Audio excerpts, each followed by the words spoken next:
So hello everyone, कैसे हो आप सब। तो स्वागत है आपका फिर से एक नई वीडियो में। तो सबसे पहले हम बात कर लेते हैं अहमदाबाद से लंदन जा रहे प्लेन क्रैश के बारे में। तो दोस्तों अभी तक तो आपको इस न्यूज के बारे में पता चल ही गया होगा कि कैसे अहमदाबाद से लंदन जा रहा प्लेन टेक ऑफ करते ही बस कुछ ही पल में क्रैश हो जाता है। और बताया जा रहा है कि इस फ्लाइट में 242 लोग सफर कर रहे थे, जिसमें से 241 लोग अपनी जान गंवा देते हैं और उनमें से सिर्फ एक ही जो है वो सर्वाइव कर पाते हैं। जी हाँ दोस्तों, और आखिर कैसे तो वो मैं आप लोगों को आगे बताऊंगा। जो 242 लोग सफर कर रहे थे उनमें से 10 क्रू मेंबर्स थे, 2 पायलट्स थे और टोटल 230 पैसेंजर्स थे। उनमें से 169 इंडियंस थे, 53 ब्रिटिश थे, एक कैनेडियन था और 7 पोर्तुगीज थे। और इन सभी में से बस एक ही पर्सन जो है जो कि बच जाते हैं, जिनका की नाम है विश्वास कुमार। वो विमान के इमरजेंसी एग्जिट गेट के बस बाजू में ही बैठे हुए थे। और बताया जा रहा है कि जैसे ही उनको पता चलता है कि प्लेन क्रैश होने वाला है तो वो इमरजेंसी एग्जिट से कूद जाते हैं और अपनी जान बचा लेते हैं। फिर कुछ पुलिस वाले उन्हें रेस्क्यू करके हॉस्पिटल शिफ्ट कर देते हैं। और बस यही नहीं, ये प्लेन जिस जगह पर क्रैश हुआ बीजे मेडिकल कॉलेज के हॉस्टल के ऊपर, उसी हॉस्टल में के 33 मेडिकल स्टूडेंट्स की भी जान चली जाती है। और दोस्तों 60 से भी ज्यादा लोग इंजर्ड हो जाते हैं। इस फ्लाइट में गुजरात के ex chief minister Vijay Rupani भी बैठे हुए थे। और दोस्तों इसी फ्लाइट के 2 ब्रिटिश पैसेंजर्स का भी वीडियो अभी के टाइम पर वायरल जा रहा है, जिसमें कि वो फ्लाइट में बैठने से पहले इंडिया को गुड बाय कह रहे थे। उन पैसेंजर्स का वीडियो भी मैं आप लोगों को दिखाता हूँ, आप देखिए।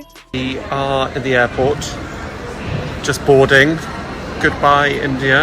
Goodbye. Thank you. 10-hour flight back to England. What's your biggest takeaway, Jamie? We've done this already. On a different thing. Oh, right. What's my biggest takeaway?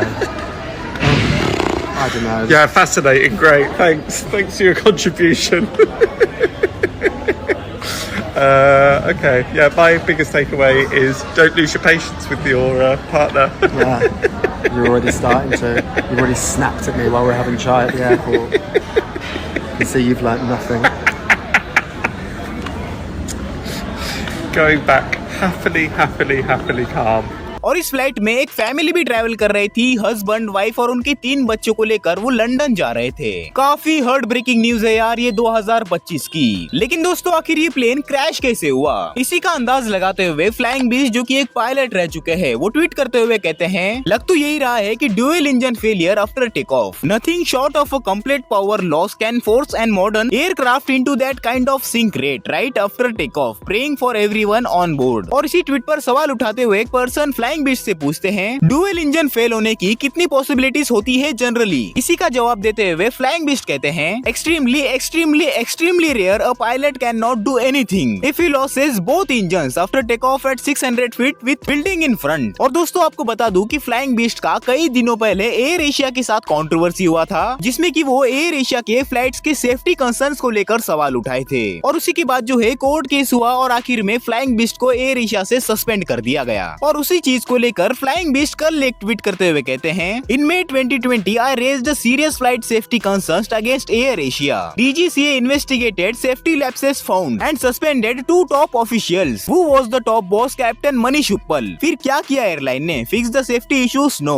Fired the whistleblower? Captain Manish resumed. और आज जब air Asia, Vistara, air India एक हुए तो guess who is the top boss of flight operations at Air India? Captain Manish Uppal. Guys, shocking revelations are coming जितना हम air India crash को deep में और देख रहे हैं। हालांकि कुछ कंफर्म नहीं है, but there is no other reason जो किसी को भी समझ में आ रहा हो कि इंजन लॉस के अलावा क्या हो सकता है। सडन दोनों इंजन में पावर लॉस हो गई तभी इतना बढ़िया एयरवर्दी एयरक्राफ्ट सिंक करेगा, तो कुछ हो ही नहीं सकता, कुछ ऐसा है ही नहीं जो हुआ हो। But there is one more shocking revelation. मेरे एयर इंडिया में बहुत सारे friends and they told me कि after the merger of Air India Vistara and Air Asia एक दिक्कत हुई इंजीनियरिंग डिपार्टमेंट में। जो एयर इंडिया का इंजीनियरिंग डिपार्टमेंट है, इंजीनियरिंग सर्विसेज लिमिटेड या ESL, उनका मर्जर नहीं हुआ, उनका प्राइवेटाइजेशन नहीं हुआ, वो अभी भी PSU है। बहुत लोगों की उसमें सैलरी शायद इंक्रीज नहीं हुई, कुछ नहीं हुआ। तो देवर लाइक यार हमें भी प्राइवेटाइज कर दो। और वो जब तक नहीं हो रहा था उनका एटीट्यूड थोड़ा अलग था। और ये मुझे आज ही एयर इंडिया के बहुत सारे पायलट्स ने बताया, and which is shocking. Engineering department is integral part of N airline. तो बहुत लोगों ने कहा कि इंजीनियरिंग डिपार्टमेंट ऐसा चलता है जैसा काम कर रहा था कि हाँ till the status on that ECAM or on the flight computer is okay, they're like हम फ्लाइट को पास कर देंगे, क्लियर कर देंगे, हमारी जिम्मेदारी। जो AIESL है, engineering department of Air India काम कर रहा था। हार्ड टू से क्या हुआ है, but both engine failing right after take off. जब एयरक्राफ्ट इंजीनियर्स ने उसको क्लियर कर दिया फ्लाई करने के लिए, फुल पावर डाली गई, एयरक्राफ्ट ने रिस्पॉन्ड किया, टेक ऑफ किया, 200, 300, 400 फीट पे जाके दोनों इंजन बंद, कोई सोच भी नहीं सकता। एक इंजन फेल होगा ठीक है, हमें इसकी ट्रेनिंग दी जाती है। एयरबस ने खुद ही कहा है कि the probability of both engine failing is so nil कि हम पायलट्स को इसके लिए ट्रेनिंग ही नहीं देंगे। और ये हो गया 600 फीट फ्रॉम द ग्राउंड, सामने बिल्डिंग्स है, पूरा शहर है। Where will you go? You have no place to go. लेकिन दोस्तों यार, जितने भी लोगों ने इस इंसिडेंट में अपनी जान गंवाई, उन सभी की आत्माओं को शांति मिले और जितने भी अभी इंजर्ड है वो जल्द से जल्द ठीक हो जाए। और इस इंसिडेंट को लेकर आपका क्या कुछ कहना है मुझे कमेंट सेक्शन में जरूर बताना। तो बढ़ते हैं अगली अपडेट की तरफ और बात कर लेते हैं रजत दलाल के बारे में। तो दोस्तों, क्या एल्विश यादव ने रजत दलाल को अपनी ईसीएल टीम हरियाणवी हंटर से निकाल दिया? बेसिकली रजत दलाल जो है ईसीएल यानी कि एंटरटेनर्स क्रिकेट लीग में पिछले 2 सीजन से एल्विश यादव की टीम हरियाणवी हंटर्स में खेलते आ रहे थे। और दोस्तों, अभी जो है उन्हें हरियाणवी हंटर्स टीम में से निकाल दिया गया है और उसी को लेकर वो कुछ ये कहते हैं। सारे भाइयों को राम राम। तो फाइनली हरियाणवी हंटर्स के साथ 2 सीजन खेले। एक हमने ट्रॉफी उठाई, ट्रॉफी जीती, और मीनवाइल मैंने कई भाई भी जीते। तो सफर बहुत अच्छा था। वो लेट नाइट प्रैक्टिस करना, साथ में खाना खाना, रात रात भर घूमना, एक अलग ही फील होता है जब आप एक टीम में परिवार की तरह रहते हो। तो हमारा दोनों सीजन ऐसा ही था। तो बहुत अच्छा लगा पार्ट बन के एक उस जर्नी का। और कुछ लोगों का भी मन छोटा हो रहा होगा कि मैं हिस्सा नहीं हूँ। तो जल्दी एक बहुत अच्छी गुड न्यूज आने वाली है जो टाइम के साथ पता लग जाएगी जल्दी। तो इतना ही है। और भाई बाकी हरियाणवी हंटर्स को आने वाले सीजन के लिए ऑल द वेरी बेस्ट। है तो हम हरियाणवी ही।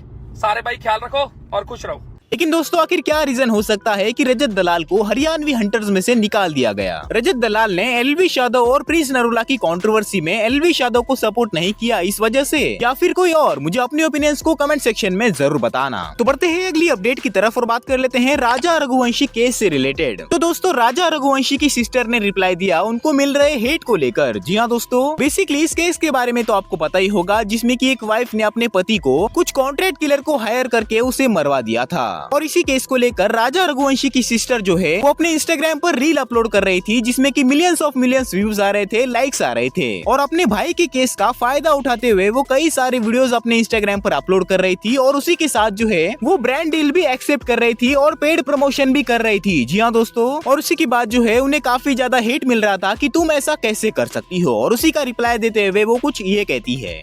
आज जो भी लोग ये बोल रहे हैं कि मेरे भाई की मौत को फॉलोवर्स और व्यूज में बढ़ा रही हूँ, तो ऐसा कुछ भी नहीं है। अगर मैं पोस्ट नहीं करती, वो पोस्ट वायरल नहीं होती, तो शायद मेरे भाई के कातिलों का आज पता नहीं चलता। हम लोग अगर चुप बैठ जाते तो आज ये केस 2-3 दिन में ही बंद हो जाता। हमने कितने ही केसेस देखे जो 2-3 दिन चलते उसके बाद बंद हो जाते। कातिल का पता नहीं चल पाता। मुझसे जो बन पड़ेगा मैं वो करूंगी मेरे भाई के लिए। जिससे लड़ना होगा, केंद्र सरकार, मेघालय सरकार, जहाँ तक जाना होगा मेरी आवाज में वहां तक पहुंचाऊंगी।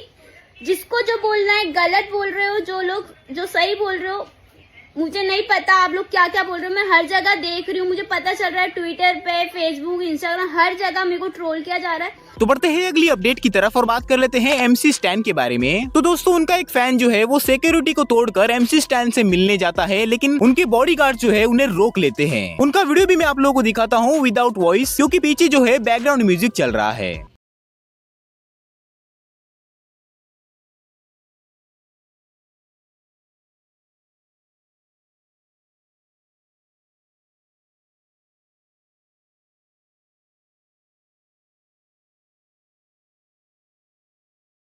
तो बढ़ते हैं अगली अपडेट की तरफ और बात कर लेते हैं आइशो स्पीड के बारे में। तो दोस्तों, आइशो स्पीड 3 बार हरा देते हैं एस्टन हॉल को। जी हाँ दोस्तों, एस्टन हॉल, जिसे आप में से मैक्सिमम लोग तो जानते होंगे, जिनके रील्स भी आपने देखे ही होंगे। आइशो स्पीड उन्हें 3 बार कैसे हराते हैं आप देखिए। It's time for me to expose Ashton Hall. Speed versus Ashton Hall. Let's get this shit right. It's over for you. Go!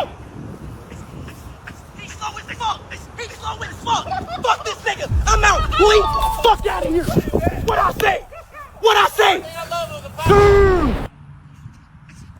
slow. Too slow. Too slow. Too slow. Stop playing with me, dude. Get the fuck out of here, bro. Go! And you...